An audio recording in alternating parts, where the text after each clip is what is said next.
You're up. Great, thank you. Okay, so welcome everybody. Again, my name is Alex Harper, and I am a education and outreach coordinator for Red Rock Audubon Society, and that is the community chapter of the National Audubon Society that is based in Southern Nevada. We serve Las Vegas, Henderson, and most of the Mojave Desert. We have some surrounding chapters in the region, like up in St. George, Utah, quite a few in Southern California, and then one in Flagstaff, Arizona, a couple way to the north of us in Reno and Elko. But for the most part, we are the primary community chapter in Southern Nevada, and we have a lot that we have to cover. We've got renewables coming into the area that are going to be developed all across this landscape. We've got drought, we've got a changing climate, we have declining bird populations, and lots of things on our plate. But we also know that we have to get out there and we have to have fun, and we go out there and do a lot of our education through our field trips. So what this is here is it's an educational tool that I created in order to help our volunteers and our core trip leaders learn a few skills about birding by ear, but also wanted to invite anyone who was interested, anyone in the world. So I opened this up to everyone, and this is a topic that I'm really interested in. I've been watching and listening for birds for pretty much my entire life, and I have been a quote unquote professional birder of some sort professionally since I graduated from college. So I've been an interpretive naturalist, a birding guide, or a wildlife biologist, environmental educator. Birds are almost always a part of my life. And one of my favorite things about um, watching, observing, or detecting birds or listening for birds is listening to them. I think that it's a really fun way to go through the world, is this ability to listen to the birds because they're communicating. And so what we're going to do today is we're going to go over how to listen, what to listen for, how birds are making sounds. And I'm really hoping to leave you a little bit more aware of how to decode this avian soundscape. So what you see here are what I think of the modalities of identification. And that's just kind of a fancy technical way of saying these strategies of identification. So we have our setting, the place in which we're seeing a bird. Let's say that we're encountering a bird somewhere outside, and we have a location, a context, and this is going to be the habitat that the bird is in, the time of year. So for us here, it's early December, and all of these things kind of work together. That's our context. And then you have your general size, your shape, your structure of the bird. You're paying attention to the bill shape, the bill length, the leg length, the tail length, is it medium or short or long? And that's going to help you get a sort of silhouette or an image of the bird. At least it's how it presents itself structurally. There's, of course, the behavior, how the bird is acting, what it's doing, how it's generally behaving. And then you have your plumage, right? So these are your field marks, your patterns, your colors. And a lot of the early field guides emphasize these types of field marks, the plumage and the patterns and the color. But I think that it takes a combination of all of these things, all five of them. And we're going to talk today mostly about sounds, or almost exclusively about sounds. So that is just one of these five modalities that we're going to really focus on today. So I mentioned earlier, I've been a birder for quite a long time.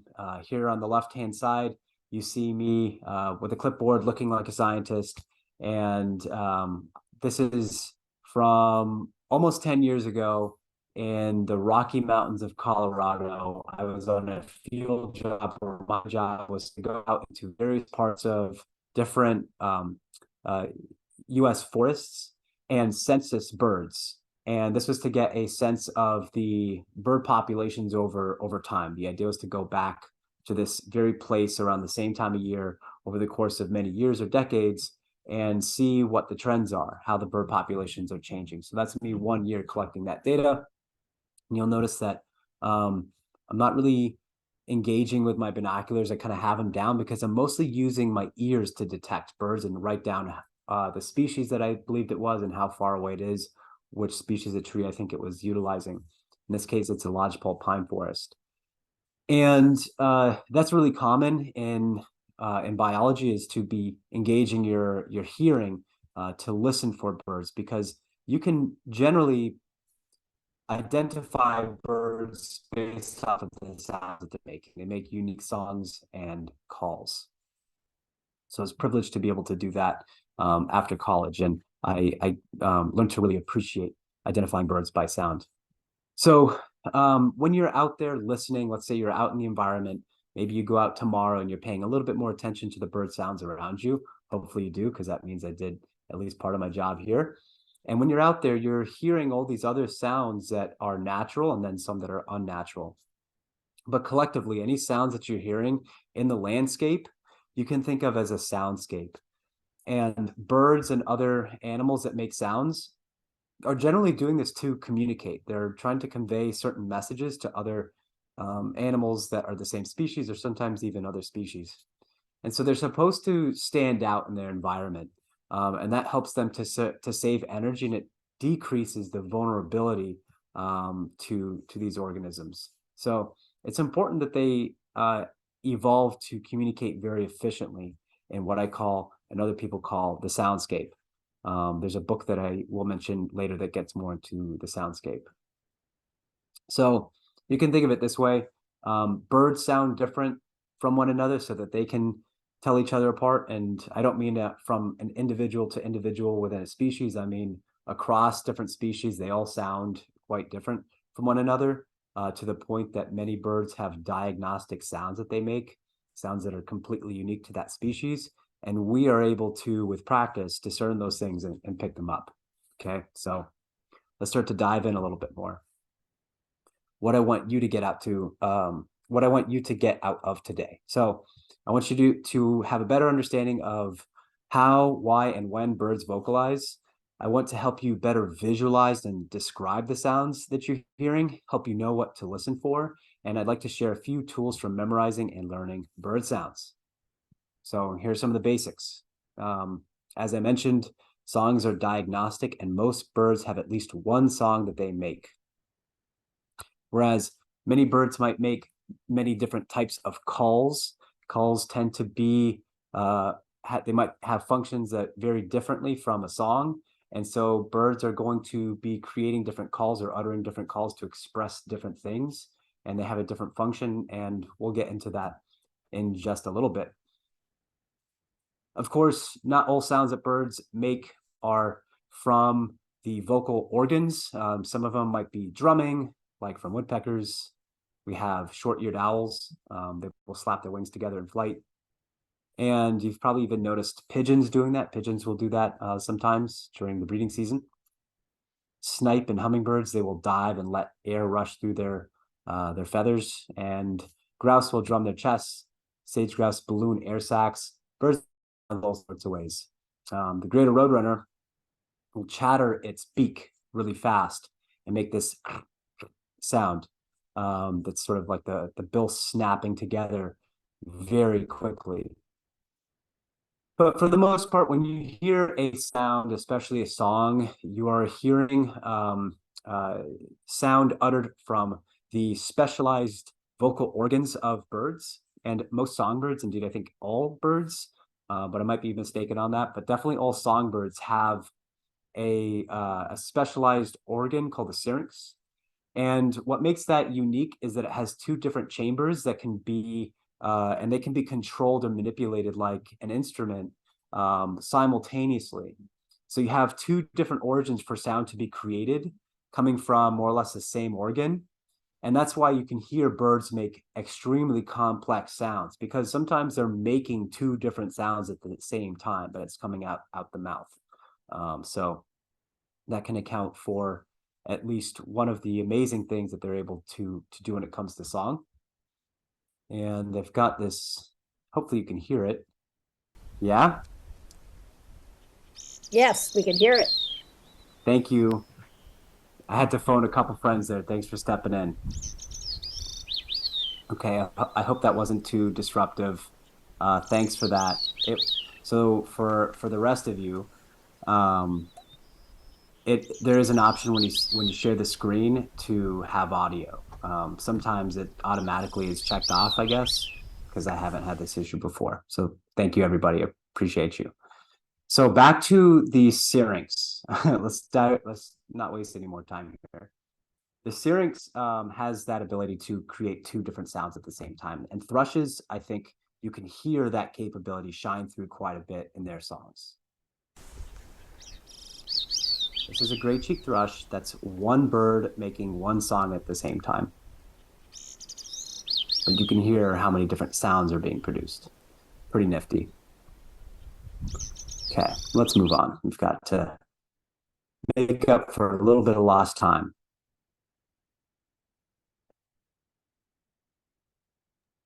Hey, Alex. Oh, never mind. You got Mhm. it. I was going to make sure you were in full screen. We're back. I think I'm focused again. Thank you. Okay, so we're going to talk about the different types of functions that birds have to communicate. Let's talk about the song first. Song's different from the calls. We'll talk about calls in a moment. But we're going to talk about songs. And so let's ask the question, what function does it have? And the first primary function that a song is going to have for a bird is mate attraction. And so that is going to be used to attract a mate. And then once a mate has been attracted, it's going to be used for territory establishment and maintenance. So basically fencing off the area, a territory. And mostly the male's going to be singing. The females will also sing on occasion, especially down in the tropics. The female birds do a little bit more singing than they do up here in the more temperate regions of the world. And during this time, the young will be learning the song of their parents. So they're learning how to sing from their parents while they're in the nest for the most part. There are some exceptions to that because there's always an exception in nature. You can have these hard and fast rules, but there's always a quick exception.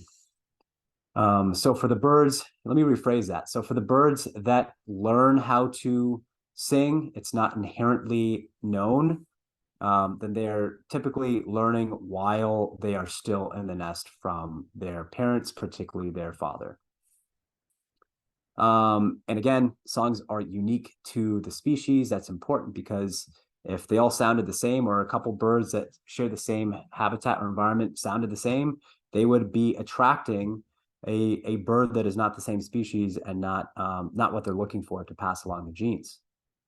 And we usually hear songs in the breeding season, so March, April, May, June, at least here in the Northern Hemisphere.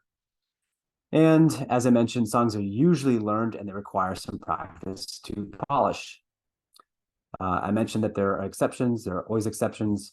The New World flycatchers, that's a very large family of songbirds that live in North America, the West Indies, Central America, and South America. These birds actually do not really learn from their parents how to sing while they're still in the nest. They come with the innate ability to sing, which is cool. So the instructions to sing a certain song are embedded in the genes of these birds, which is kind of nifty. But these songs are very simple. They're not very complex. So those are some of the songs and the general functions of those songs, what the songs are used for. Calls, though, these might be more for flock or family cohesion. I think of them as kind of check-ins. You know, you'll have birds that might be foraging somewhere together. You might have parents that are feeding young and they want to communicate with one another, parents communicating with young, young communicating with parents. Flocks in the wintertime of birds that are completely unrelated, they're communicating in different ways too. So calls tend to be variable across the year. Sometimes they're specific to the time of year. So I wouldn't expect to hear begging calls in the middle of winter because I know that there are no young birds that will be making those begging calls that time of year. So sometimes it is context or time dependent. In general, calls are less complex than songs. they're not meant to impress as much. A song is definitely meant to impress a mate and keep a relationship with a mate, whereas calls are just kind of meant to convey usually a pretty simple message. So I have a quick story to share with you, and that is that when I worked in Colorado back in 2014, so yes, 9 years ago, coming up on 10, I got to work with somebody who told me a trick when it came to memorizing and learning sounds of birds. And she told me that she memorized the spectrograms, so the visual representation of sound. And of course, anything that makes a sound can be represented on a spectrogram. I never thought about this before, but she explained to me how it works, and I'm going to try my best here to give you that same type of insight. And now with technology, we can do this over screens virtually, which is pretty fun. She was trying to explain it to me in person. So let's talk about what is a spectrogram. It's a visual representation of sound, right? So you have different pitches of sound, and they can last for different amounts of time. So what we see here is an x-axis and a y-axis. On the y-axis, you have pitch. It's going to be measured in kilohertz, and then you have time going from left to right. As time goes on, the note will be moving farther to the right. And so you have low pitches, you have medium pitches, and you have high pitches all along the way. And we should be pretty familiar with those things so far. So here we go again. Let's represent a sound with 3 notes and then talk about what we're seeing. So the first note that we see all the way to the left, that's the first note. It's monotone. It lasts less than a second. The second note lasts about a full second, and it goes from a fairly low pitch to a much higher pitch. And then the third note is a very high pitch monotone. Okay, so that's just an example. I don't think that this is a real sound that any bird makes. I just wanted to just kind of pick a couple things because we're going to use this to work through our next few slides. And I forgot to mention there's a fourth note here. That fourth note goes way down from a very high pitch to a very low pitch in a very short amount of time. So let's look at some familiar birds. And what I want you to do is count the number of notes. So every time you hear a break in a sound, that means the note is over. And the next time you hear a sound, that's going to be the next note to count. Okay, so count each note and tell me if you think this is a high pitch, a medium pitch, or a low pitch.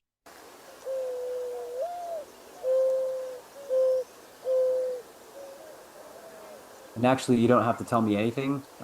This is not all that interactive. So disregard that. Just hold on to it. Keep that to yourself.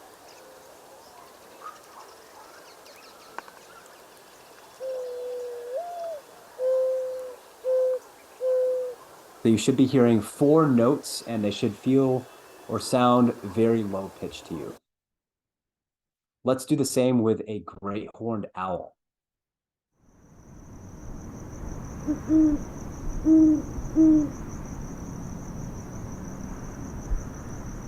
So here's a spectrogram, and I hear a couple notes that are extremely low pitch. Counting the notes.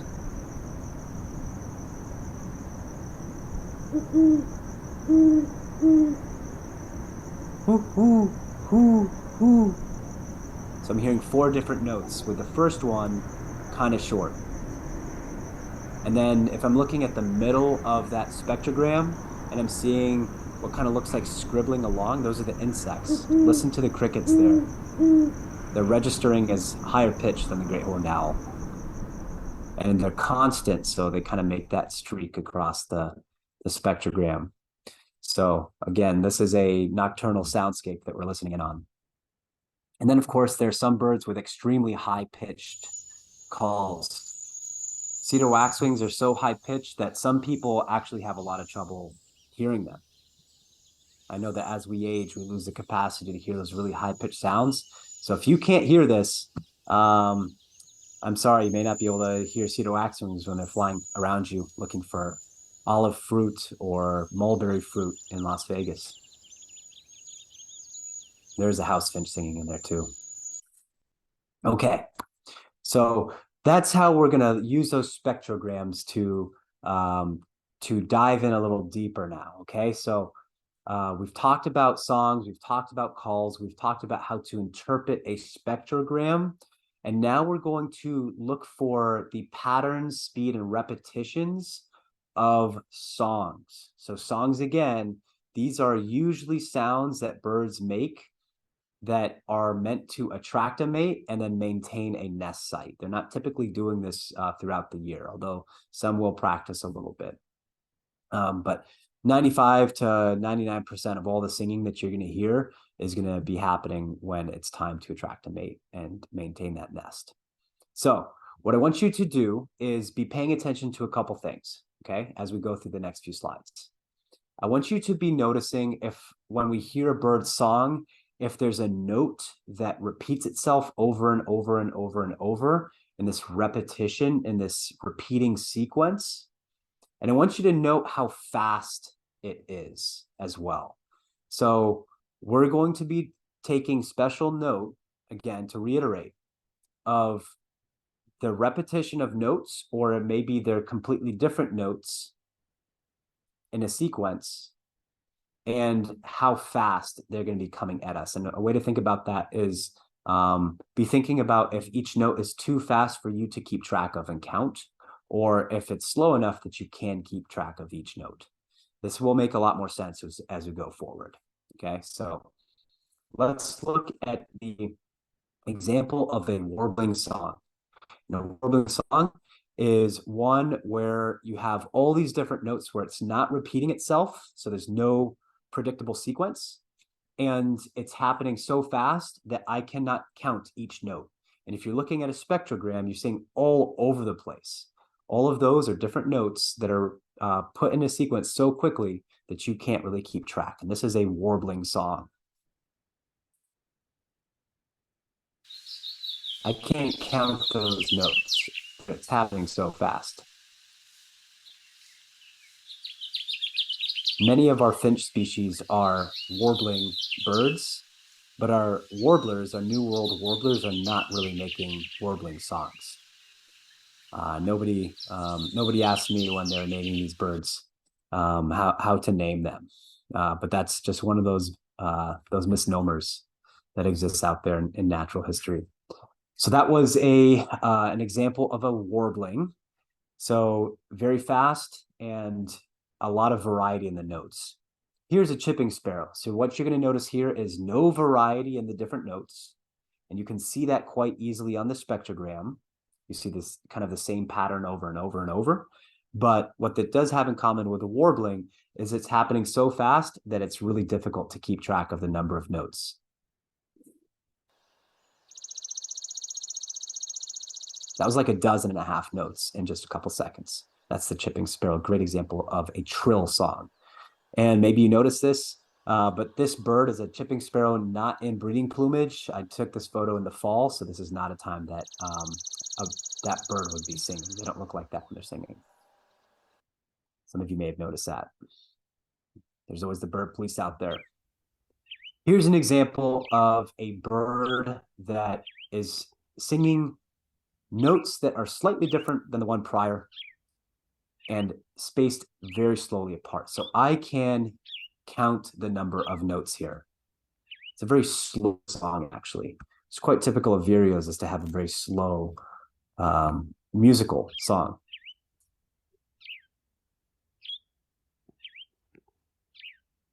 So this is an example of a phrase song. The notes are variable, and I can count the notes. And here's a series of the very unmusical black-tailed gnatcatcher. Black-tailed gnatcatcher is a bird that is extremely cute and could probably win some sort of competition for like one of the cutest birds around, but it's not going to win any sort of musical award for songbirds. This is the song of a black-tailed gnatcatcher, and it works for them. Ooh, yikes, it's very harsh. No, it's a harsh quality, but this is a series song.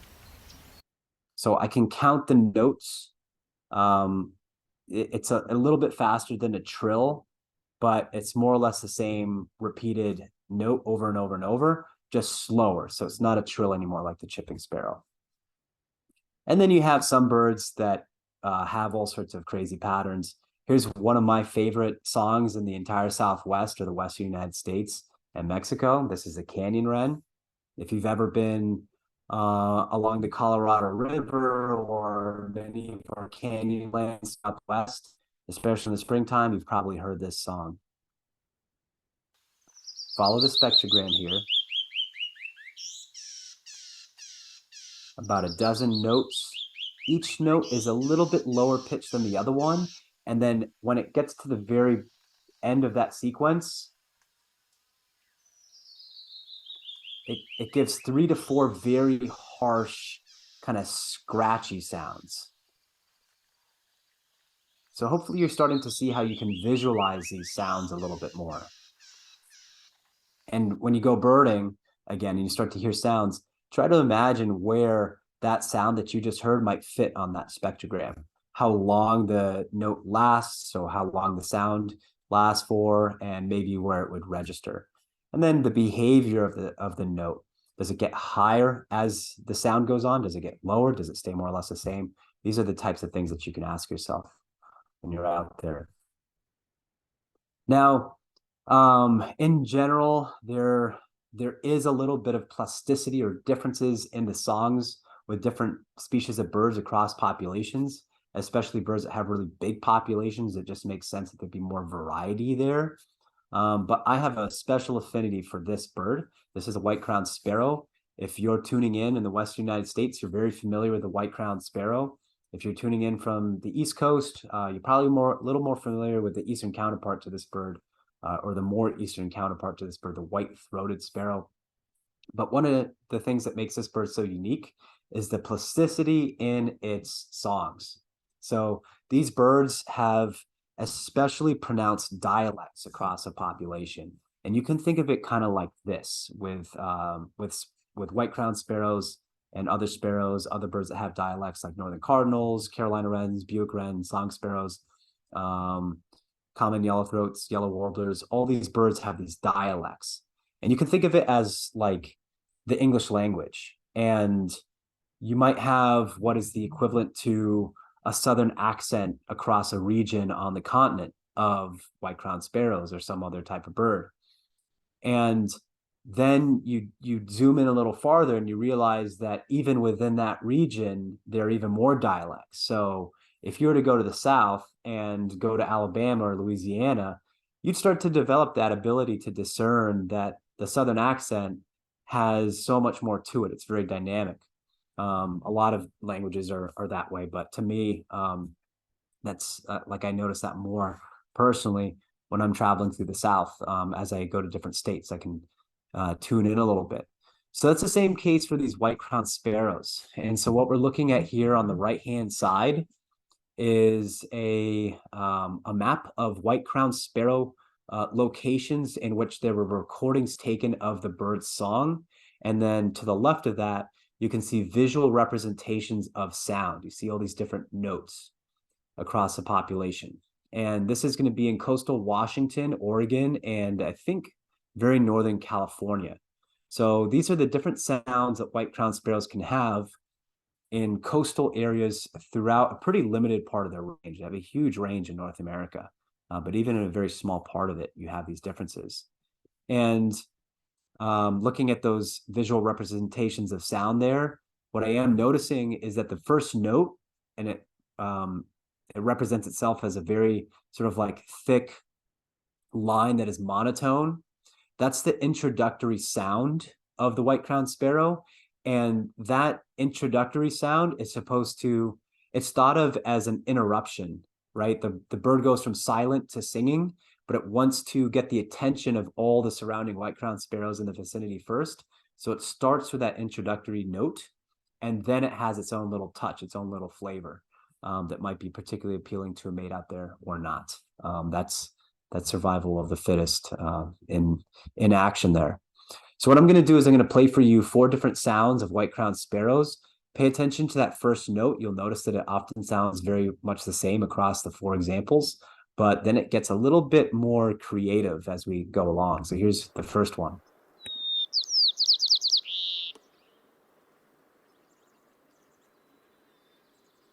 We'll listen again.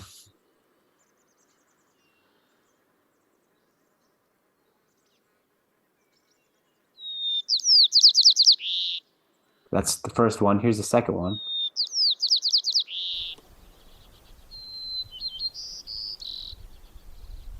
You can still tell it's a white-crowned sparrow, but it's a little different. There's some common redpolls in the background there too. But the loud bird is the white-crowned sparrow.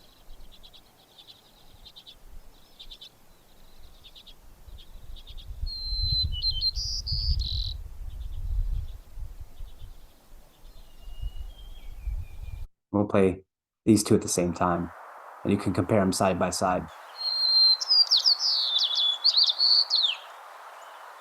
Can you hear both of those sounds side by side? And notice the slight differences between the two of them?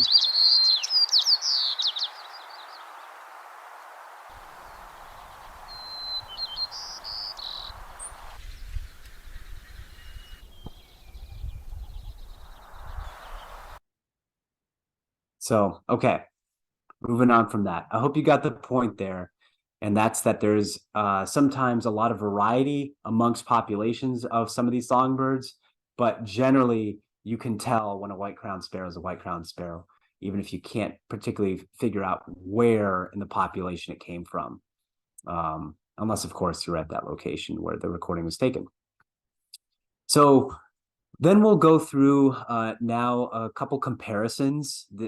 We're continuing to go deeper and deeper into the subject. And now I'm going to challenge you here to notice some differences amongst similar sounds. And these are going to be these thack calls that are created by a couple species of birds that are typically very difficult to detect.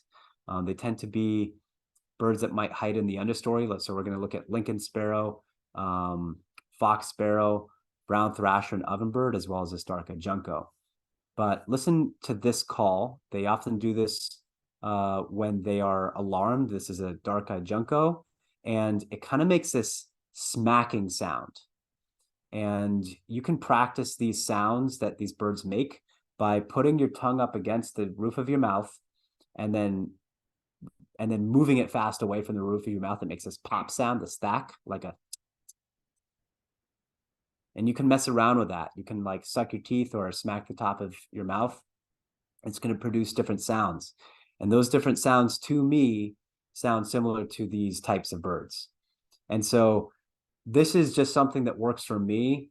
You might find that it works for you too, but this is part of the fun of learning bird sounds, is that you have to sometimes compare a sound to something that you already know that's relatable. And some of these we can kind of produce on our own. So here's a dark-eyed junco, that smacking sound.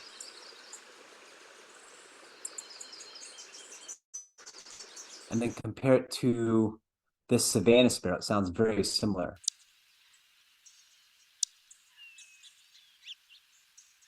Again, we're listening to that very sharp smacking sound.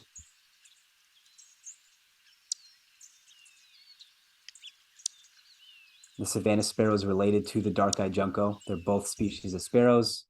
Then you have the Lincoln sparrow. It's a little bit harder. To me, this sounds more like maybe two river stones being smacked together really fast. A little less like the fast movement of my tongue away from my teeth or the top of my mouth. A little bit different. But these are similar birds. I mean, this is how nuancy you can get. Compare that to a fox sparrow.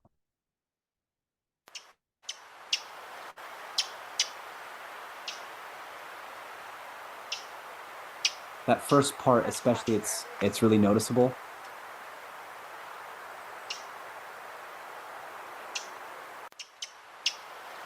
It sounds slightly different still. And then you have an ovenbird, another thack call. It's a little bit richer than some of the other calls that we were playing.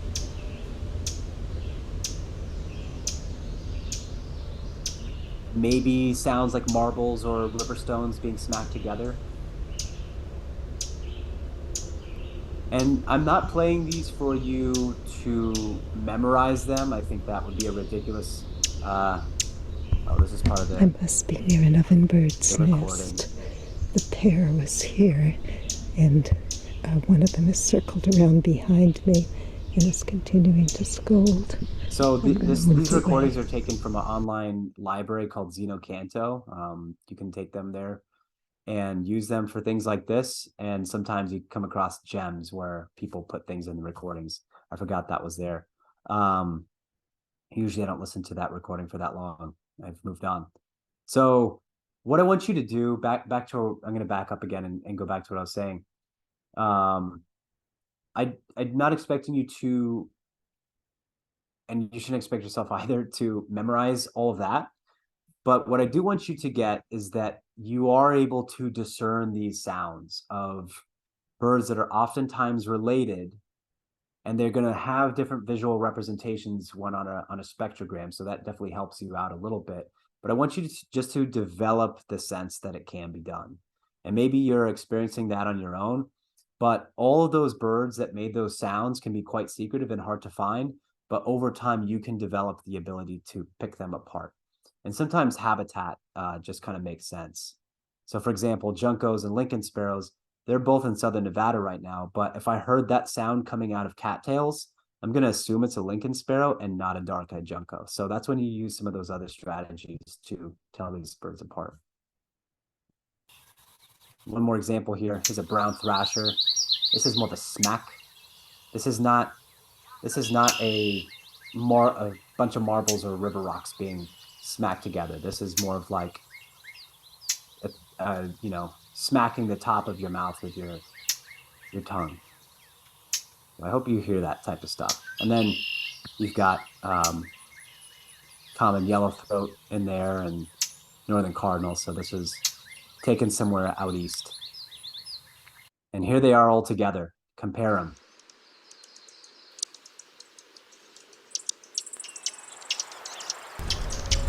This should feel a little overwhelming, but listen for the different sounds being made there. That's all those birds being played at once.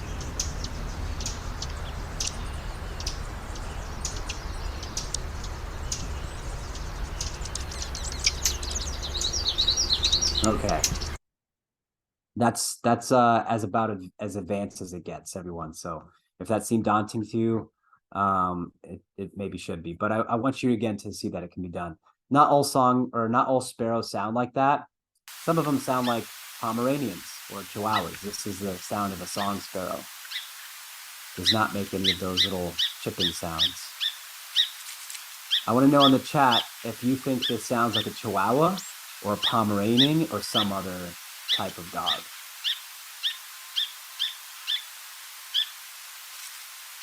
That's actually how they sound. All right. I think we have two more big examples here, and then we're going to wrap up. That should make it about an hour, even with that hiccup with the sound from earlier. So now we're going to talk about a great tip here, and this is often that the tip is that oftentimes related birds are making distinct but similar calls, and over time you'll be able to recognize the similarities between related species. So we're going to take a deeper dive into the New World blackbirds. These are in the family Icteridae, or the Icterids. These include your bobolink, your meadowlarks, your orioles, red-winged blackbird, brewer's blackbirds, all of your grackles, and then down in Central and South America, your caciques and your oropendulas. We're going to look at some sounds amongst these blackbirds, both songs and calls, and you'll hear the similarities between these birds. We'll start with the Scots oriole and listen for the sweet flute-like phrases that it makes, usually from like Joshua trees or pinyon pine and juniper woodlands here in southern Nevada. I'd call that very musical and flute-like. And the oriole is related to the meadowlark. And let's listen to the meadowlark. This is the song of the meadowlark.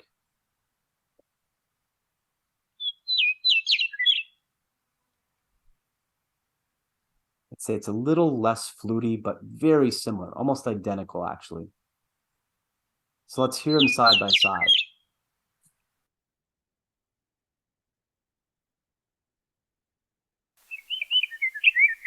That's the Scots oriole.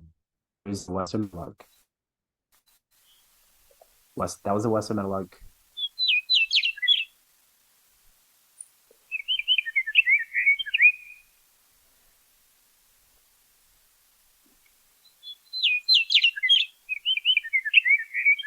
So they're quite similar. And again, these are related birds. You're not usually getting them in the exact same habitat, but you'll get them in the same region, more or less. Meadowlarks like to be in open sagebrush, and Scots orioles might be in bordering more wooded areas, but there are places you can hear them at the same time. So here's that western meadowlark call. We heard the song. Here's the chuck call. Most blackbirds make they're a version of that chuck call. So here's the chuck call of that Scots oriole. It's not as piercing or abrupt. It's not as harsh. Doesn't land as hard as the western meadowlark, but it's still kind of a chuck for a chuck call. So how cool is that? We know that the Scots oriole and the western meadowlark are in the same family of New World blackbirds. And when we compare their songs and we compare their calls, we can tell that they're very similar, both the songs and the calls, but they're not exactly the same. And to compare the chuck call of the Scots oriole and the western meadowlark, let's add a third New World blackbird in there, the familiar red-winged blackbird. And there's some Gambel's quails in there. Red-winged blackbird singing. Hopefully you can all hear that. Those chuck calls across all the blackbirds sound similar. And then we have some of our birds that are just really difficult to find in our cattails and our wetlands across North America.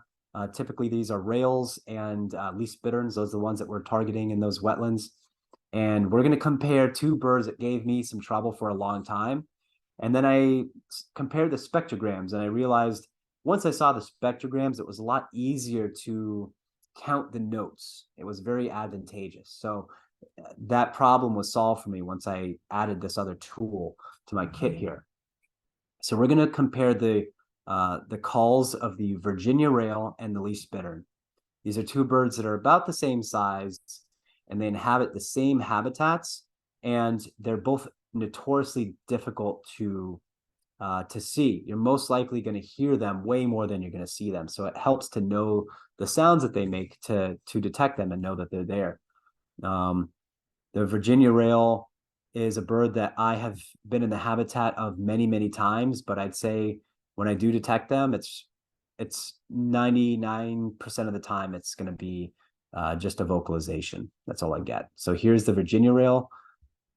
To me, it sounds like a pig grunting. We can actually count the notes there. I see 1, 2, 3, 4, 5, 6, 7, 8, 9, 10, 11, 12, 13, 14, 15, 16, and then it kind of tapers off. Let's listen again.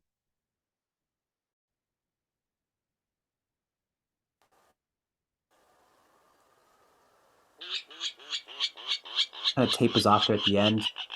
Some people describe the Virginia rail call as a pig grunting. Let's compare it to the least bittern, which makes 5 to 7 calls, and it sounds like they're just yelling Rick 5 to 7 times.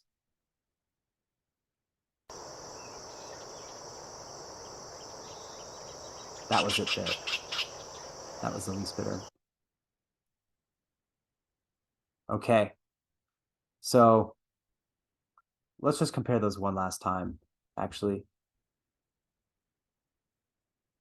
Virginia rail. Way more notes, and towards the end, it kind of gets a little lazy, doesn't it? Sound versus this. Very real-like. The quality is very similar. I can tell why you get jumbled up. I certainly did for a long time because the quality of the sounds are very similar pitch. It kind of each note lasts for about the same amount of time. They actually are quite different. So I got an invitation for you. And tomorrow, go sit or stand somewhere and listen for bird calls. If you're in the Northern Hemisphere, you probably aren't hearing any songs right now. So go listen for some calls. Close your eyes when you do it and listen for a few minutes. The reason for that is we are a visual animal. Most of the time when we are taking in sensory information, it's going to be, we're going to weigh more towards or favor vision way more than sound. And so by closing your eyes, there's a lot less visual stimulation and you'll be able to hear a lot more. So go try that out and just pay attention for different sounds. Pay attention to the duration of the notes and the sounds that you're hearing and the pitches of them, those general patterns that we talked about earlier. Keep the binoculars down a little bit more and use the ears and notice those sounds a little bit more. And yeah, have fun with your ear birding. And oh, there's one last thing, and I added this into here and forgot about it. Some really cool things to connect to that is that birds and bird sounds are actually linked to increased well-being. People found that spending more time in nature or outside, even if it's in an urban area, is better for you. There are short-term and long-term health outcomes that seem to be corroborated by scientific evidence, a mounting amount of it, and some pretty good rigorous science going into that from a variety of different institutions. But they're not only finding that just being outside is good for you, but being around bird sounds is even better. So it's, if you want to take it a step further, the optimal thing that you can do when you're outside, if the goal is to de-stress, is to be around birds making sounds. So I can't think of a better reason to spend more time listening to birds than that. Here are some names of different articles that you can read, or different publications. And go out there and have fun listening. Sorry about that hiccup earlier. It looks like we are just above doing this about 45 minutes. Not too shabby. I'm going to take it off of the screen sharing and we can open up the chat. And I'd love to know if there are any questions or comments. I especially want to hear some questions. Yeah, thank you so much for tuning in. Before some of you sign off, I will say that on Monday night, there will be another Zoom presentation. This is going to be on birds of prey in the Western United States with a focus on winter raptors. So a lot of bird identification, no audio, I don't think. So I hope we don't have any weird hiccup there. Hopefully I've learned my lesson. So yeah, thanks again. I appreciate this. These are a lot of fun to do. So